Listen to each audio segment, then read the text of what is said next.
Onegaishimasu. Hello and welcome to this first online Aikido training session. Let's start with the start of the class and go from there. So we start the class with a bow or a rei. As a lined up student, you basically copy your instructor, but so you can see what's actually happening, I'll bow to you now. So when we go down, what you must remember is that you're trying to be formal, you're trying to be polite and open the class correctly. So when we go down, the left hand will go down first, followed by the right hand to form a triangle. And then you lower yourself down in the bow using your stomach muscles. You come back up and replace your hands one at a time, right hand then left hand. Okay, left, right, bow, right, left. So you're using the control of your sensor here. What you're not trying to do is a press up, where you just go down, press, press. What you should also not do is slap the mat as you go down. It's certainly not breakfall practice, it's quite disrespectful. So that's how you bow generally to each other. And at the start of this class you'll notice that we also did a double clap. Some classes include the double clap, some classes don't, and it really is down to the discretion of the instructor. You usually find in our style of Aikido that if we have a kami house, then we will do the two claps to raise the spirits. When this happens, we go straight into a raised bow this way, and then go down. Raise a second time and go down again.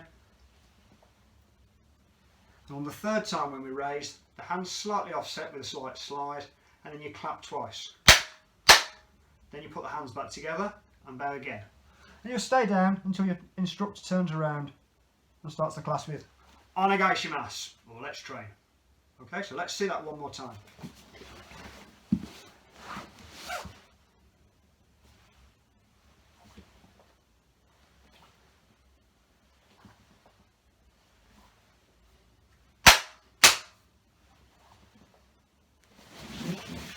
Onegaishimasu.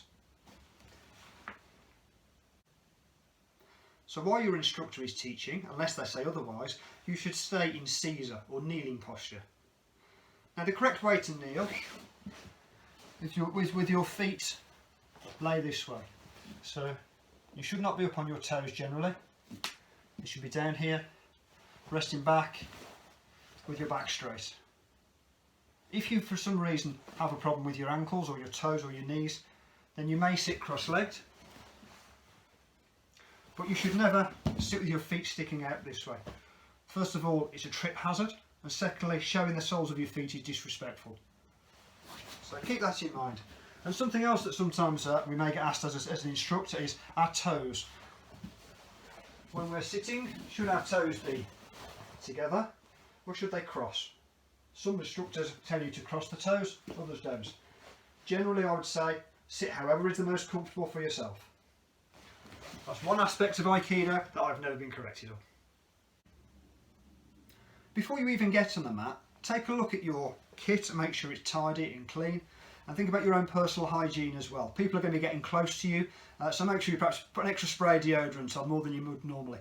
Think about your hands. Wash your hands with soap and water before you start to train. After all, you're going to be grabbing hold of people, putting your hands close to people's faces, and we don't want any dirt or germs being passed from one to the other. At the same time, take a look at see if you've got any cuts or grazes, and if so, make sure that they're covered with plasters. If you've got any jewellery, please remove it if you can. If not, tape it up.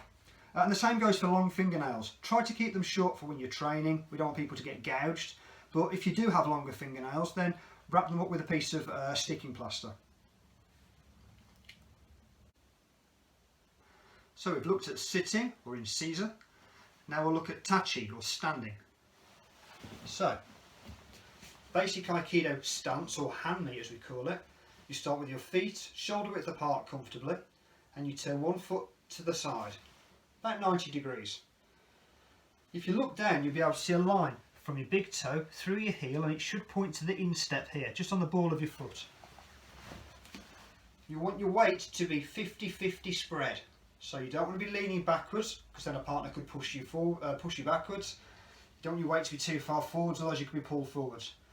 So if you can try to get your lower leg vertical and your back leg almost straight, you'll pretty much have the correct hanmi. The other side, I'm going to turn to my right or your left. Here.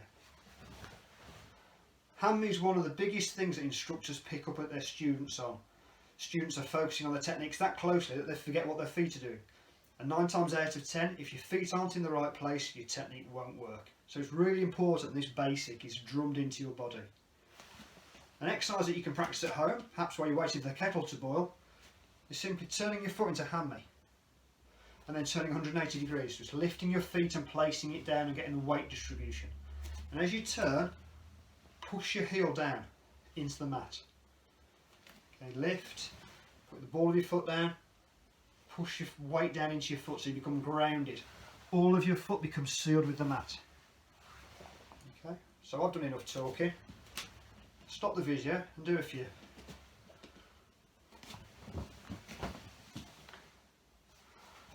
Onegaishimasu. So for your next exercise, we'll look at the tenkan. The tenkan is a sweep of 180 degrees with your feet. So you go from facing one direction to facing the other direction, starting and finishing in your basic hanmi. So,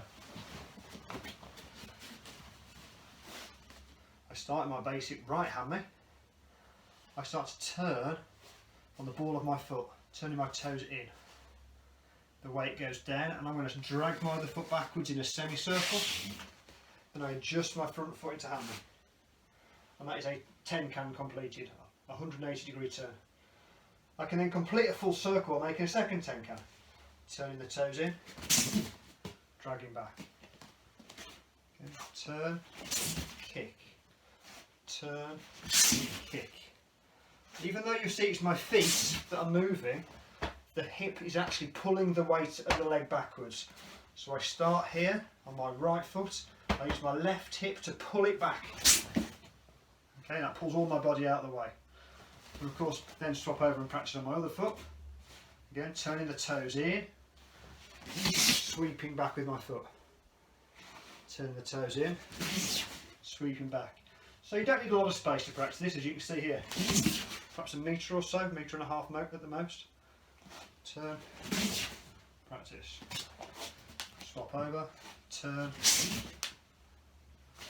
turn, turn. Okay.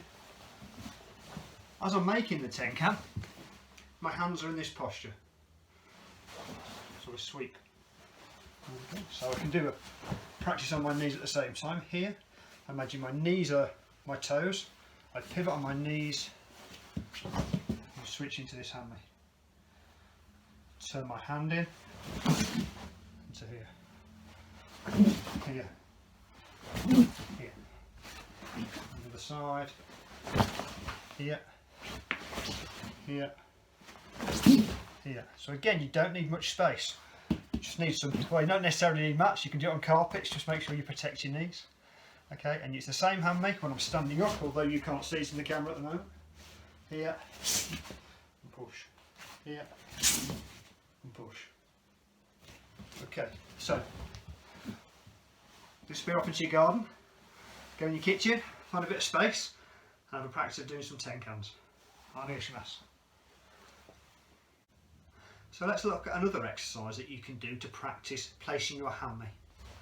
So we're going to use this join in the mat here. We've got 4 mats joining, and hopefully you can see these lines. So when I stand in my basic hanmi, I'll straddle the line right across the centre. This foot will be straight down that line, and this foot is crossing that join there. So the basic exercise that we practiced was just turning the feet and leaving them on the line. Okay, so you've done this. But now we're going to turn. We're going to turn in towards this way. So you always turn your toes in. You never try and turn out of the circle. You're going to turn into the circle and place your foot onto this join. And then you shift your weight into, this case, my left leg. I'm moving to right hanmi. So I'm now still across the line, but I'm now facing the shown in right hanmi. Okay, there we go, back again. And I can do it again. I can turn my right foot in to cross the mat here and adjust my hips and my foot, so I'm now on this line. Okay, this way. So you can bring it both ways. You can bring it this way with my left foot,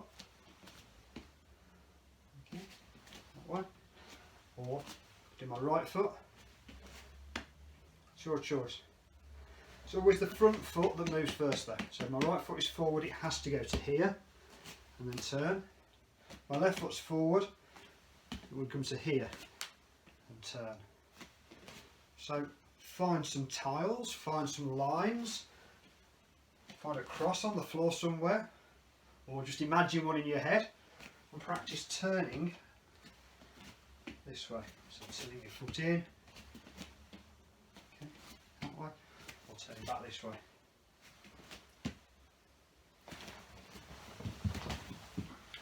Onegaishimasu.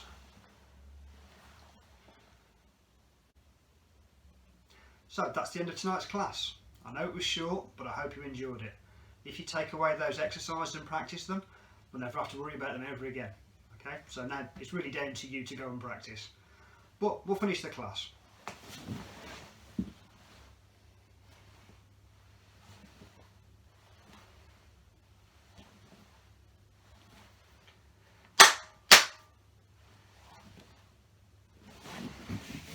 Domo arigatou gozaimasu. So this time the wording's slightly different. Domo arigato means thank you very much. Gozaimasu means thank you very much for training. And you would repeat back, Domo arigato gozaimasu sensei. Thank you very much for teaching sensei. I hope you've enjoyed this first session. Look forward to seeing you on the next one.